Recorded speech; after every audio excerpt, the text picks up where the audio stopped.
이르렀느니라. 아멘. 여러분, 사람들은 자기의 죄를 인정하는 사람이 없습니다. 저 사람 한 사람이 범죄했을 때도 범죄하고 나서 그들이 왜 그랬냐고 했을 때 바로 회개한 것이 아니라 핑계를 찾았습니다.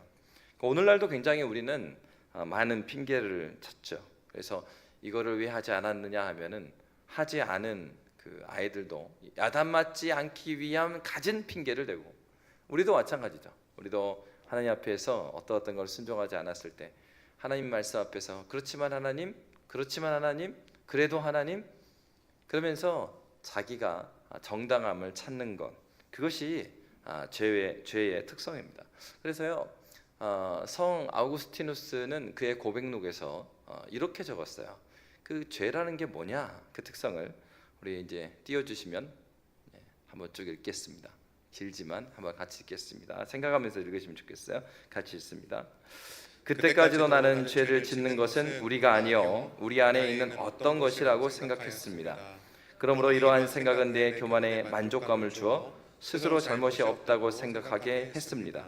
따라서 내가 죄를 지었을 때도 그것을 내 죄로 당신께 고백하여 용서를 받으려 하기보다는 그것은 사실 당신께 지은 죄인데 오히려 나 자신을 변명하고 내 안에 있는 나 아닌 나도 모르는 어떤 것의 죄를 돌렸습니다. 그러나 실상 나는 하나뿐이었는데 내 불경건은 나를 둘로 나누어 그러한 분열을 내 안에 만들어 놓았던 것입니다. 그러므로 내가 나를 죄인으로 여기지 않았던 것이 고침을 받을 수 없는 더 큰 죄였습니다. 아멘까지는 하셔야 됩니다. 성 어거스틴이 생각했을 때 자신의 이제 영혼을 잘 살펴본 것입니다. 그런데 우리는 어떻게 합니까? 그러니까 그 역사적으로 어거스틴 같은 경우도 만이교에 이제 빠져 있었거든요. 그러면서 어떻게 하느냐, 이런 거죠. 예를 들면은, 그러니까 내가 잘못하고 내가 무엇인가를 죄를 지었을 때는 그걸 어떻게 합리화하냐면 내가 지은 것이 아니고 사탄이 나를 꼬셔갖고 사탄이 지은 거로. 그래서 뭐라고 그랬어요? 아우구스티누스가 그래서 내 죄가 내 안에 분열을 만들었다. 분명히 자신이 결정하고요, 자신이 그 죄를 짓고 잘못했어요. 근데 내가 했습니다 이 말을 하지 않는 거죠. 그러면서 내 안에 또 다른 무엇을 만들어 놓고 그것은 내가 한 것이 아니라 나 아닌 다른 어떤 것이 한 것이다 라고 해서 자기의 정당성을 부여하는 방식. 여러분, 죄된 인간은 이렇게, 그래서 뭘 깨달았어요? 그 그리스도 예수를 만나고 나니까 아우구스티누스가 그렇게 말하죠. 마지막 문장에 보면 그러므로 내가 나를 죄인으로 여기지 않았던 것이 고침을 받을 수 없는 더 큰 죄인데 내 죄를 숨기려고 더 큰 죄를 지는 것이에요. 여러분, 인간의 본성 바로 이와 같습니다. 자기 정당화는 교만에서 나옵니다. 하나님께서 우리가 죄인이라고 하신 것은 하나님께서요 그냥 잘 알지도 못하고 추정해서 하신 것이 아닙니다. 분명히 하나님과의 언약, 분명한 하나님의 명령을 어긴 그 죄가 있었습니다. 죄의 치유는 어디에서 시작합니까? 회개에서 시작돼요. 내가 죄인이라는 걸 인정하는 데서부터 시작됩니다. 바로 아우구스티누스는 그러한 인간의 아담의 범죄 이후에 인간의 특성이 무엇인지를 보여줬어요. 그래서 이제 세 단어로 살펴볼 수가 있는데, 하나는 책임을 회피하는 거예요. 죄의 특성은 책임 회피입니다. 두 번째는 자기 변명이에요. 세 번째는 외부에서 이유를 찾아요. 나한테서 안 찾습니다. 남 탓이에요. 그래서 그것이 심해지면 어디까지 갑니까? 하나님 탓으로 갑니다. 바로 이것이 죄된 인간의 특성인 것이죠. 바로 이러한 맥락을 지금 요리문답을 기록한 믿음의 선배들은 이렇게 묻고 답하고 있어요. 그러니까 무엇입니까? 죄에 대해서 계속적으로 핑계를 대는 거예요. 나는 죄인이 아닙니다. 내가 무엇을 잘못했는데요? 이런 질문입니다. 그래서 육문을 보시면, 제가 육문 문을 읽으면 여러분이 답을 읽으면 되겠습니다. 그러면 하나님께서는 사람을 그렇게 악하고 패역한 상태로 창조하셨습니까? 여러분 시작. 아닙니다. 하나님은 사람을 선하게 또한 자신의 형상 곧 참된 의와 거룩함으로 창조하셨습니다. 이것은 사람으로 하여금 자신의 창조주 하나님을 바르게 알고 마음으로 사랑하며 영원한 복락 가운데서 그와 함께 살고 그리하여 그분께 찬양과 영광을 돌리기 위함입니다. 네. 오늘 이 질문, 육문 질문 한번 띄워주세요. 하이델베르그 요르문답의 육문은요. 그러면 이렇게 시작돼요. 그러면은 그 그러면이라는 것은 앞에 무슨 내용이 있다라는 얘기잖아요. 자, 그러면 오문을 한번 띄워주세요. 오문에 이런 내용이 있습니다. 오문은 당신은 이 모든 것을 온전히 지킬 수 있습니까? 그러니까 하나님의 율법이죠. 하나님 사랑하고 이웃 사랑하고 내 몸과 같이 이웃을 사랑하는 것. 그거 다 지킬 수 있냐 물어봅니다. 답은 뭐냐면은 아닙니다. 나에게는 본성적으로 하나님과 이웃을 미워하는 성향이 있다는 것입니다. 그러니까 내 안에 본성적으로 하나님을 미워하는 성향이 있으니까 딱 질문이 던져지고, 그러면은 내가 미워하는 성향이 있는 것은 그러면 하나님께서 나를 그렇게 만들어 놓은 거 아니냐. 여러분, 오늘날도 우리가 종종 그렇게 핑계대는 경우가 많이 있습니다. 목사님, 나한테 어떻게 하라고 합니까? 내 성격 원래 그래요. 놔두세요. 목사님 아시잖아요. 여러분, 사람 바뀝니까? 이제 함정 같죠? 예. 사람은 바뀌지가 않아요. 무엇으로 바뀝니까? 은혜로만 바뀝니다. 은혜로. 우리가 무엇인가를 열심히 노력하고요, 수도를 닦고 해갖고 변하는 게 아니라 하나님의 은혜로 바뀌는 거예요. 그러니까 우리가 하나님의 은혜의 수단인 예배와 기도의 자리를 정말 사수해야 되는 이유는 우리의 힘으로 우리가 바뀌지 않기 때문에 그래요. 그런데 그렇게 그 핑계를 대는 거예요. 하나님, 저 이렇게 만들어 놓고선, 내 성격 이렇게 만들어 놓고선 되지도 않는 걸 하라고 합니까? 내가 얼마나 많이 했는데요. 에? 내가 저기요, 어쩌다가 저 사람 만난 것도 그런데 내가 말이야 40년 50동안 살아줬으면 됐지. 너무한 거 아니에요, 하나님? 그 이야기를 들어보면 사실 그런 경우도 있습니다. 근데 그런데도 이런 거죠. 그런데도 네 이웃을 네 몸같이 사랑하라는 거예요. 그게 이런 게 하나님, 내가 주님께서 주님의 이름으로 삼위 하나님으로 시작한 이 결혼, 이거를 깨지 않는 건 내가 하겠는데 뭐 못하겠다고요? 사랑까지 하라고요? 이렇게. 그러면서 뭐라 그래요? 하나님이 저 사람을 저렇게 만들어놨잖아요. 그리고 하나님이 나를 이렇게 만들어놨잖아요. 어떻게 하라는 말이에요? 그거에 대한 답변입니다. 하나님은 그렇게 만들지 않으셨습니다. 육문에서 뭐라고 말합니까? 그러면 하나님께서는 사람을 그렇게 악하고 패역한 상태로 창조하셨습니까? 여러분, 성경에 보면 그렇지 않습니다. 요리문답을 이제 성경 요약해 놓은 것이니까. 요리문답 육문 다시 한번 띄워주겠어요? 그렇게 물어볼 때 답이 이것이요. 아닙니다. 하나님은 사람을 어떻게 해요? 선하게, 또한 어떻게 해요? 자신의 형상 곧 참된 의와 거룩함으로 창조했습니다. 여러분, 창세기 우리가 읽지 않아도 너무 잘 알고 있는 것, 창세기 1장에서 하나님께서 이 피조 세계를 지으시고 사람부터 만드셨죠. 그리고 피조 세계를 만드셨을 때는 좋았더라 하시다가 사람을 만들어 놓고는 뭐라고 말씀하셨어요? 힘이 좋았더라. 하나님은 선하게 우리를 만드셨습니다. 악하고 미워하는 본성의 성향을 하나님께서 만드신 게 아니라는 것이에요.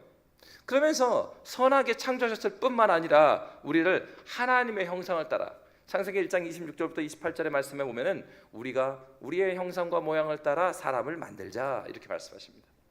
그래서 하나님의 형상을 따라 사람을 만드는데 27절에 보면은 남자와 여자를 창조하시고 만드시고, 남자와 여자로 만드셨어요. 남자만 만들지도 않았고요, 여자만 만들지도 않았어요. 남자와예요. 오와가 아닙니다. 남자 또는이 아니에요. 남자 그리고 여자를 만드셨습니다. 그것이 사람입니다. 남자와 여자를 만드시고 28절에 보면은 그 하나님의 형상을 따라 사람을 만드시되 그들에게 뭐라고 말씀하십니까? 생육하고 번성하여 땅에 충만하고 정복하고 다스리라. 사명을 주십니다. 정복하고 다스리는 자로 그들을 세우셨어요. 그러니까 우리 모두는요, 의미 없이 이 땅에 있는 사람이 없어요.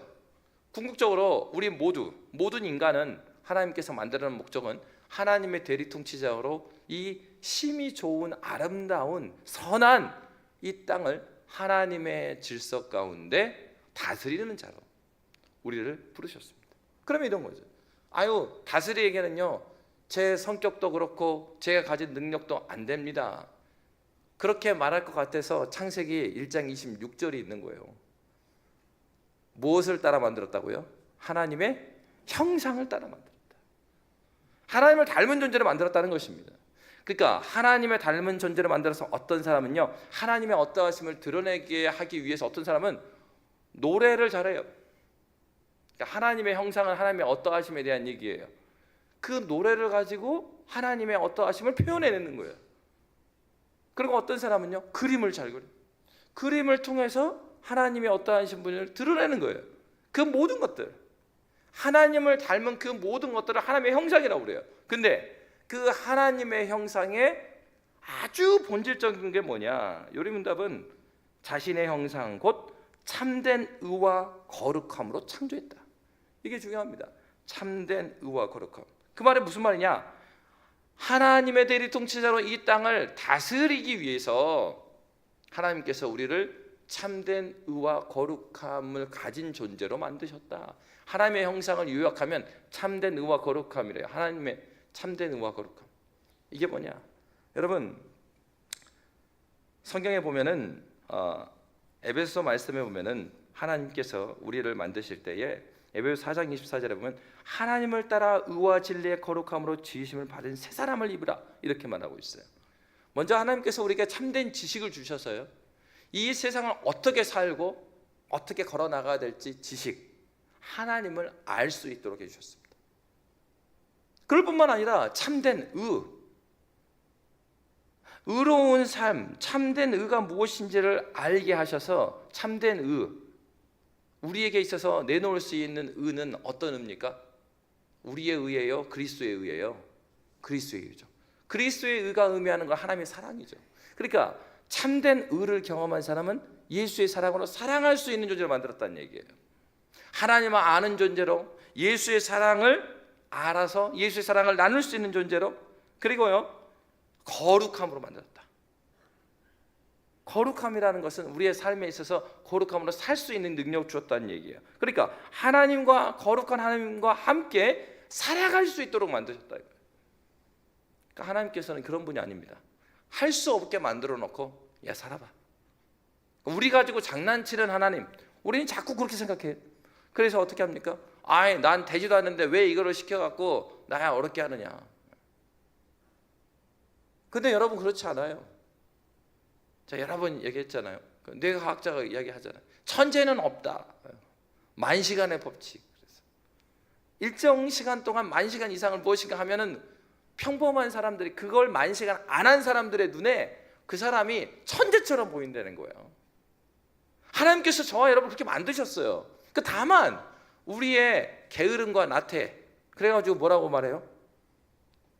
엄마 나 이제 포기해. 엄마도 공부 못했잖아. 근데 여러분 놀라운 건 뭐냐면은 부모님이 모두 서울대 나온 사람의 가정의 아이만 서울대 가요? 아니에요. 그러니까 머리가 뭐 그런 분도 있더라고요. 예전에 교회에서 보니까 그 서울대 나온 교수님들이 교회에 4분이나 계셨어요. 조그만 교회인데. 근데 이제 그 새로운 새가족 교수님이 신방을 하는데 그 얘기를 하는 거예요. 아이고 그 형제는 진짜 공부를 열심히 했네. 그렇게 하고 빨리 그 나이에 벌써 박사가 되고 교수가 돼가지고 여기까지 와서 또 교수하고. 그러니까 그 집사님이 하는 얘기가 그래요. 아이 목사님 저는요 그 서울대 가면요 진짜 서울대가 있고 가짜 서울대가 있대. 무슨 말입니까? 그러니까 자기는 엄마의 치맛바람으로 만들어진 서울대래. 그 서울대 가도 아주 똑똑해가지고 그냥 한 번 보면은 다 아는 놈이 있고 자기는 여러 번 봐도 모르는. 그러니까 여러분 이게 사람은 하나님께서 정말 어떤 사람은 머리가 좀 나쁜 사람 만들고 그렇다고 우리는 그렇게 생각하는데 그렇지 않다라는 거예요. 하나님께서는 우리에게 공평한 환경을 주지는 않으셨을지 몰라요. 그러나 하나님께서는요 공평한 기회를 주고 공평한 시간을 주셨습니다. 우리가 하나님께서 주신 환경 가운데 포기하지 않고 하나님 앞에 선한 마음을 품고 하나님께서 주신 하나님의 형상, 나에게 주신 그 모든 것들이 하나님의 형상이죠. 그 나에게 주신 모든 것들을 하나님을 위해서 쓰려고 애쓰고 걸어갈 때 하나님께서요 그 사람을 쓰셔요. 성경의 증거가 바로 그것입니다. 그런데 어떻게 말합니까? 죄된 본성은 야 그게 아니야. 하나님께 널 그렇게 만든 거야. 네 환경 어렵게 하나님께서 만든 거야. 그래서 어떻게 해요? 다른 곳에서 핑계를 대게 하고 하나님을 원망하게 만드는 그러한 죄된 본성을 이야기하는 것이죠. 하나님은 우리를 그렇게 만드시지 않았습니다. 그리고 하나님께서는 우리를 하나님의 형상 참된 의와 거룩함으로 창조하셨고, 그렇게 해서 우리를 무엇을 위해서 만들었는가? 우리 육문 답을 다시 한번 보여주세요. 육문 우리 이것은부터, 이것은 어디 있네요? 두 번째 줄에 있네요. 자, 이것은부터 같이 읽도록 하겠습니다. 이것은 사람으로 하여금 자신의 창조주 하나님을 바르게 알고 마음으로 사랑하며 영원한 복락 가운데서 그와 함께 살고, 그리하여 어떻게 하길로요? 그분께 찬양과 영광을 돌리기 위해서 우리를 만들었다. 하나님의 형상을 만든 이유는 하나님께 찬양과 영광을 위해서 만들었어요. 그러니까 어떻습니까? 앞에서 나오는 것처럼 하나님을 바르게 알고 마음으로 또 사랑하고 하나님과 함께 살기 위해 만들었는데, 사람들은 죄된 본성은 어떻게 해요? 하나님께 주신 그 똑똑한 머리와 하나님께 주신 많은 좋은 것들을 자기를 위해서 쓴단 말이에요. 근데 하나님께서 우리에게 주신 이 많은 것들은 하나님의 영광을 위해서 살도록 우리에게 허락해 주셨어요. 이게 인생의 목적인 거예요. 이 창조의 목적이죠. 우리를 만드신 목적이 무엇입니까? 하나님의 영광을 위해서 사는 거예요. 그래서 우리는 반복적으로 해야 될 것은 무엇이냐면, 내 삶과 하나님의 영광을 가져다가 계속해서 연관시키는 일을 해야 돼요. 여러분, 기도는 다른 것이 아닙니다. 여러분, 큐티 시간은 다른 것이 아니에요. 말씀 보고 기도하는 시간이 분리되어 있는 게 아니라 말씀 보는 그 자리가 기도하는 자리예요. 말씀을 묵상하다 보면 하나님의 말씀을 깨닫게 되면 무릎 꿇고 싶습니다. 기도하고 싶습니다. 기도하다 보면 어떻습니까? 내 마음이 고쳐지면서 하나님 앞에서 이렇게 살고자 하는 그런 열심을 하나님께 주신단 말이에요. 그러니까 하나님께서 우리를 그렇게 허락하여 주셔서 우리에게 하나님의 형상을 만드셔서 하나님의 영광을 위해서 살도록 하셨으니까, 아침에 새벽 기도 때 기도해야 될 것이 무엇이겠어요? 큐티하는 시간에 기도해야 될 건 무엇이겠어요? 내가 오늘 살아갈 하루의 일정이 하나님의 영광과 어떻게 관련을 맺어야 될 것인가? 이거 계속해서 여러분, 이것이 우리의 숙제예요. 하루를 마치고 자기 전에 기도하면서 어떻게 해요? 내가 아침부터 만났던 사람, 했던 일들 중에서 하나님의 영광과 나는 관련 있는 삶을 살았는가? 그것을 반복적으로 자기 점검을 해야 돼요. 신앙생활 하는 이유가 바로 거기에 있죠. 하나님께서 우리에게 주신 시간과 물질과 그리고 많은 우리의 재능들은 하나님의 영광과 관련되어 있단 말이에요. 우리는 그냥 아무 이유 없이 이 땅에 와 있는 사람이 아닙니다. 소망 없는 사람들이 아니에요. 인생의 목적이 분명히 있는 사람입니다. 죄가 들어오기 전에 하나님께서 이 세상을 만드시고 사람을 만드시고 사람의 창조의 목적을 창세기 1장에서 아주 명확하게 우리에게 알려주고 있습니다. 근데 중요한 건 이거죠. 바로 그러한 하나님의 영광, 이 땅을 정복하고 다스리라 이렇게 하셨는데, 창세기 26절 8절 사이에 27절이 있다는 거예요. 정복하고 다스리는 것, 하나님의 영광이 드러나도록 정복하고 다스리는데, 그거를 어디에서 드러나게 하라는 것일까? 27절은 하나님께서 사람을 만드는데 남자와 여자를 만드셨다. 저 사람 하나를 만드셨을 때 남자와 여자, 무슨 말입니까? 그것은 개인적인 게 아닙니다.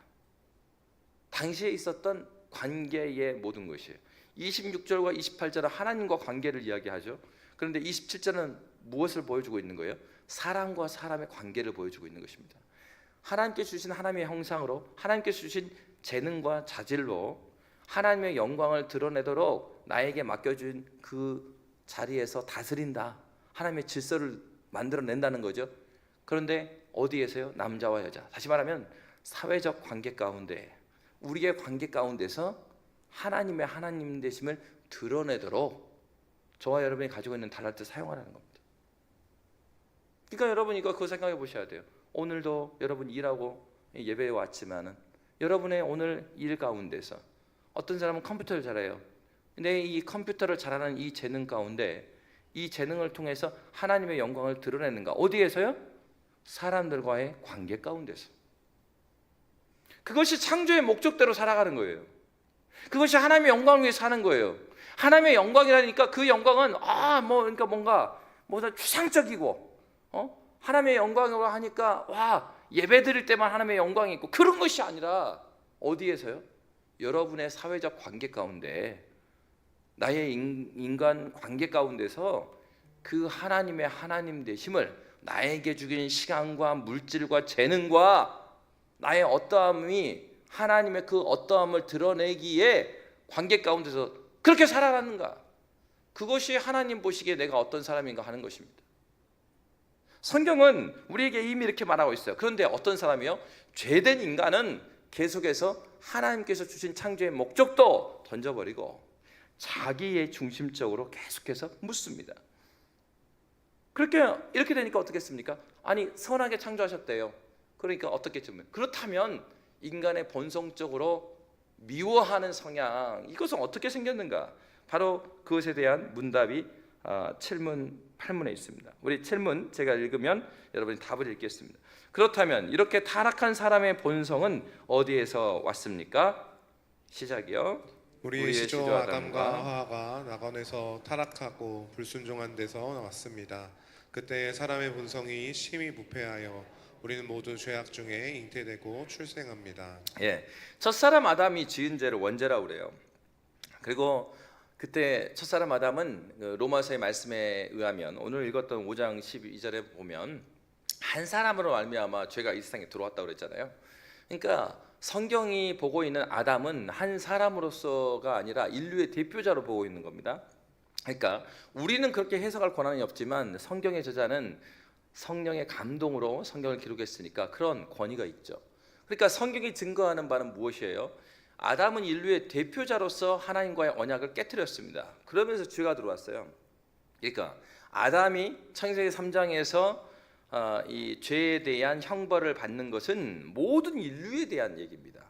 그러니까 첫사람 아담만 그렇게 된 것이 아니라 첫사람의 아담의 죄와 함께 모든 인류가 그때, 그러니까 물려받는다는 개념보다도 이 죄가 한순간에 이 땅에 인류에게 들어와 있는 거예요.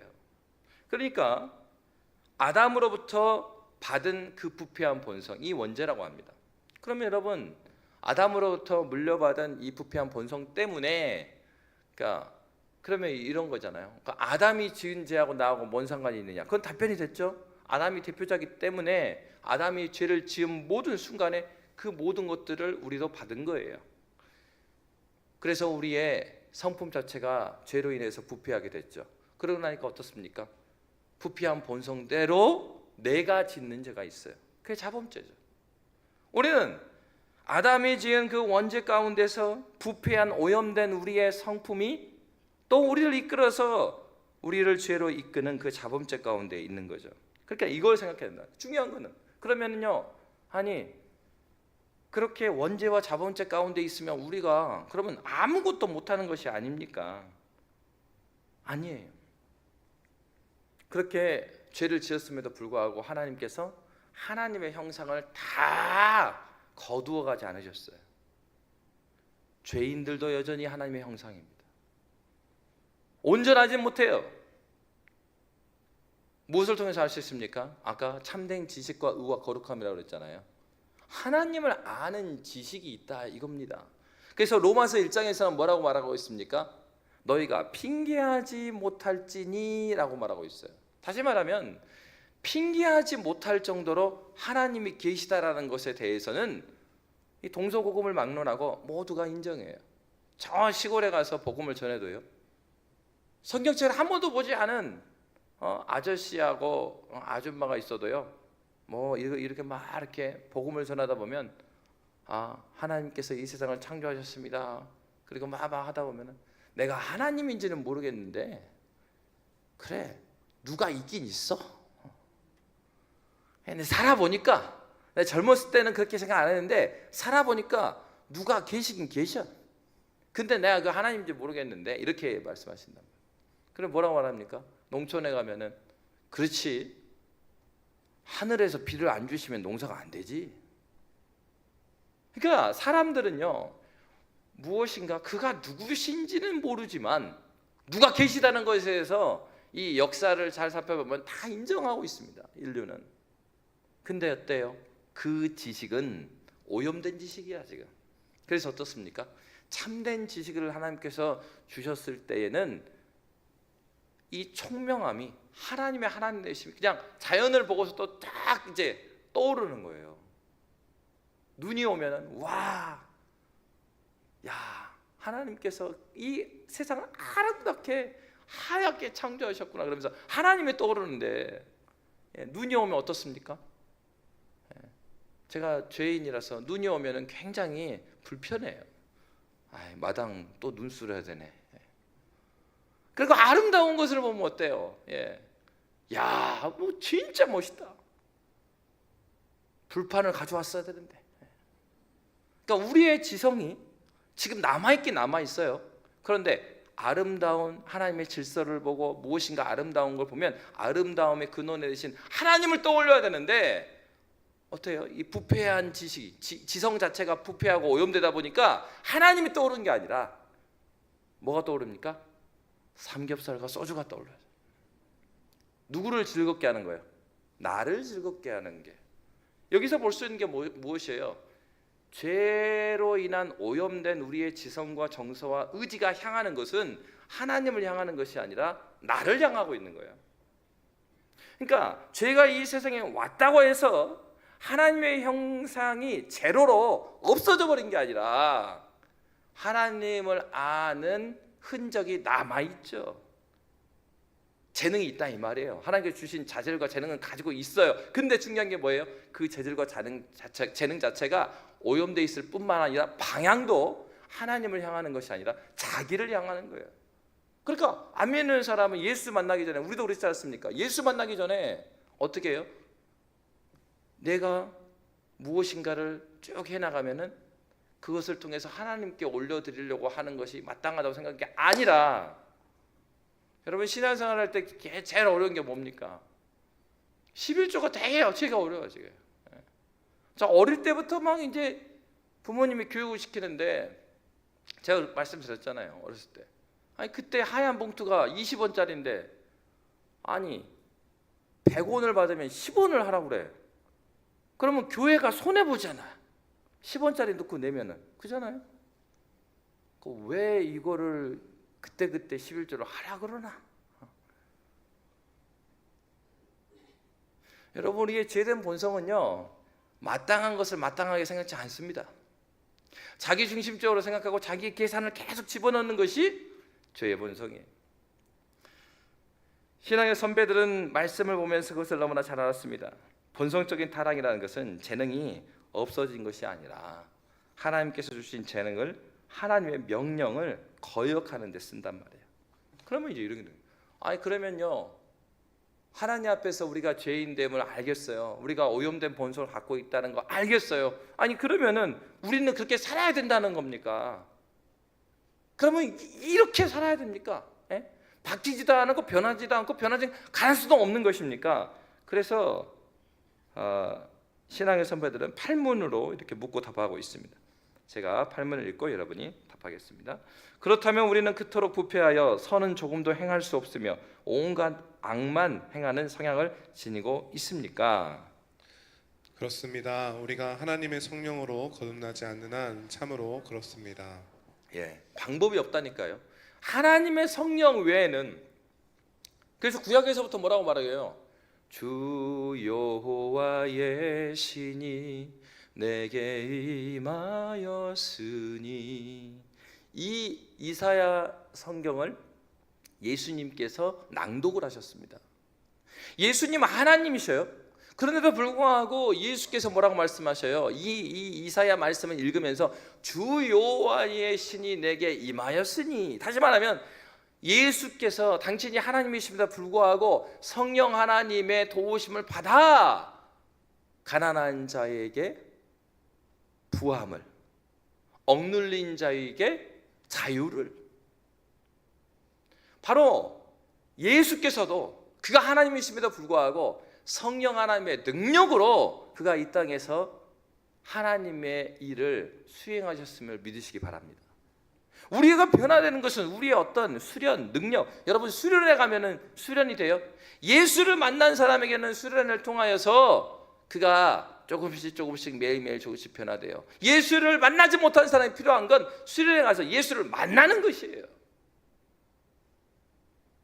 예수를 만나기 위한 많은 프로그램이 그걸 변화시키는 게 아니고, 은혜의 수단으로 허락하신 예배와 기도를 많이 하면 여러분이 예수를 만나는 게 아니에요. 이 자판기로 사용하시면 안 돼. 예배에 나왔다고 해서 여러분의 신앙이 막 자연적으로 자라가는 것인가? 아닙니다. 예배는 미사가 아니거든요. 천주교 미사는 어떻게 가르칩니까? 예배자의 마음의 어떠함과 상관없이 미사에 참여한 자에게 하나님의 은혜가 주입된다라고 가르쳐요. 그렇지 않습니다. 성찬을 이야기할 때 뭐라고 말합니까? 믿음으로 이 잔과 이 떡을 받지 않으면 뭐를 자기 머리에 쌓는 거라고요? 죄를 자기 머리에 쌓는 거예요. 우리에게 필요한 것은 바로 믿음이에요. 그럼 믿음이 뭡니까? 지난번에 설명드린 것처럼 이런 거잖아요. 홍수가 나가지고 거기에 제가 뛰어들었다고 그랬죠. 홍수가 난 다음에 수영하려고 뛰어들어요. 쫙 따라갑니다. 그래서 수영도 못 해갖고 물살에 막 끌려가고 있는데 누군가가 거기서 밧줄을 던지든지 나무를 던져갖고 이렇게 그거 잡고 나왔어요. 그러면 우리가 어떻게 말합니까? 너 아니었으면 내가 죽었다고 말하지, 내가 나뭇가지를 잡아서 내가 살았다고 말하는 사람은 없다고요. 이게 나뭇가지를 잡는 게 뭐라고요? 그게 믿음이에요. 하나님께서 우리에게 은혜를 주신다고요. 하나님의 은혜로 말미암는 믿음으로 우리가 구원을 받은 것입니다. 그러니까 그렇게 나의 죄를 인정하고 하나님의 하나님 되심을 알 수 있도록 도우시는 분이 누구십니까? 그분이 바로 성령 하나님이십니다. 그래서 여러분, 에베소서 말씀은 우리에게 이런 말씀을 주신 거예요. 그래서 우리 에베소 2장입니다. 1절부터 3절 또 4절부터 6절 함께 읽고 마치겠어요. 자, 에베소 2장 1절부터 3절 함께, 제가 1절, 여러분이 2절, 3절 같이 읽습니다. 그는 허물과 죄로 죽었던 너희를 살리셨도다. 그때 너희는 그 가운데서 행하여 이 세상 풍조를 따르고 공중의 권세 잡은 자를 따랐으니 곧 지금 불순종의 아들들 가운데서 역사하는 영이라. 다 같이요. 전에는 우리도 다 그 가운데서 우리 육체의 욕심을 따라 지내며 육체와 마음에 원하는 것을 하여 다른 이들과 같이 본질상 진노의 자녀였더니. 구원받기 전의 상태가 우리가 이렇다는 거예요. 어떻게 했어요? 밑줄을 쳐놨잖아요. 따르고 따랐으니 따라갔다. 홍수 이후에 제가 이렇게 물살이 있는 곳에 딱 뛰어드는 순간 물살에 따라가 버리는 거예요. 자기가 어떻게 할 수 없어요. 허우적거리지만 그 물살을 이기지 못해요. 예수를 못 만났을 때는 어떻습니까? 이 세상의 시류에 계속 따라가고 있는데 그것조차도 모르는 거예요. 이 세상의 흐름에, 이 세상의 풍조에, 이 세상의 유행에 자기 막 흘러가고 있는데 그걸 모르는 거예요. 오늘날 우리 젊은 친구들 많이 있지만 SNS 막 이런 것들, 도파민 이야기 하잖아요. 그래서 어떻게 해요? 도파민 중독을 일으킨다고. 이 쇼츠들을 계속 보다 보면. 그래서 어때요? 바른 판단을 하기 전에 그 짧은 시간에 도파민에 중독되어 갖고 내가 지금 몇 시간을 요 쇼츠를 보고 있는지도 모르고 분별이 없게 만드는 것이 이 세상의 정신이에요. 내가 지금 이 세상의 풍조를 따라가고 있는지도 모르고 이거 하고 있는 거예요. 와, 벌써 1시간 반이 지나버렸네? 몇 개 안 봤는데 그렇게 됐다. 이 세상이 우리를 그렇게 끌고 가고 있단 말이에요. 그런데 그럼 우리에게 소망이 없느냐? 아닙니다. 성경은 에베소 2장 4절에서 6절은 바로 우리 구원이 무엇인가를 우리에게 가르쳐주고 있어요. 제가 4절, 여러분이 5절, 6절 함께 읽겠습니다. 긍휼이 풍성하신 하나님이 우리를 사랑하신 그 큰 사랑을 인하여 허물로 죽은 우리를 그리스도와 함께 살리셨고 너희는 은혜로 구원을 받은 것이라. 다 함께요. 또 함께 일으키사 그리스도 예수 안에서 함께 하늘에 앉히시니. 아멘. 여러분, 반복되는 단어가 뭡니까? 함께, 그리스도와 함께 우리를 살리셨대요. 그리고 또 함께 일으키셨답니다. 그리고 또 함께 하늘에 앉히셨다. 누구 안에서요? 그리스도 예수 안에서. 그리스도 예수께서 저와 여러분의 함께 하시기를 약속하셨죠.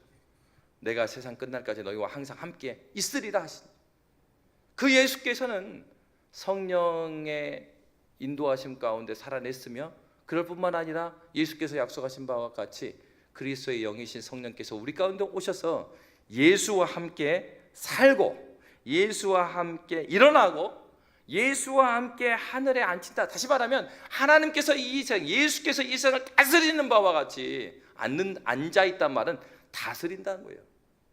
이 다스림, 앉히시니 통치에 대한 얘기예요. 어디에 나왔어요? 제일 먼저 어디 나왔어요? 성경에 제일 먼저 어디 나왔어요? 서두의 말씀대로 창세기 나왔잖아요. 예수가 어떤 분이에요? 그리스도 예수는 창세기 1장에서 말하는 정복하고 다스리는 그 일을 회복하시는 분으로 이 땅에 오셨음을 믿으시기 바랍니다. 다시 말하면 우리는 할 수 없는, 아니 안 돼요, 내 성격이 그래요, 난 못해요가 아니라 우리가 할 수 있어요. 누구 안에서요? 그리스도 예수 안에서. 우리는 할 수가 없다니까요. 우리가 수영해갖고 그 홍수물을 이겨낼 수는 없어요. 그런데 그곳에 밧줄 던져줬다니까요. 누가요? 하나님께서 던져주셨어요. 그래서 예수를 잡으면 된단 말이에요. 그럴 때 내 힘으로 그 물살에서 나오는 것이 아니라 주님께서, 우리를 도우시는 삼위 하나님께서 우리를 생명을 다시 말하면 함께 살리시고 함께 일으키시고 함께 이 세상을 하나님의 실수로 앉히시는, 다스리시는 자리로 복귀시켜요. 하나님 나라는 다른 것이 아닙니다. 바로 이런 것이에요. 원래 하나님께서 만드셨던 그 하나님 나라, 하나님의 형상을 회복하여 회복된 자아 가운데서 남자와 여자 사이에서 사회적 관계 가운데서 우리의 인간적 관계 안에서 예수 그리스도로 말미암는 참된 회복과 하나님의 다스리심을 온전히 드러내고 누리는 그러한 삶, 그 삶이 저와 여러분에게 충만하시기를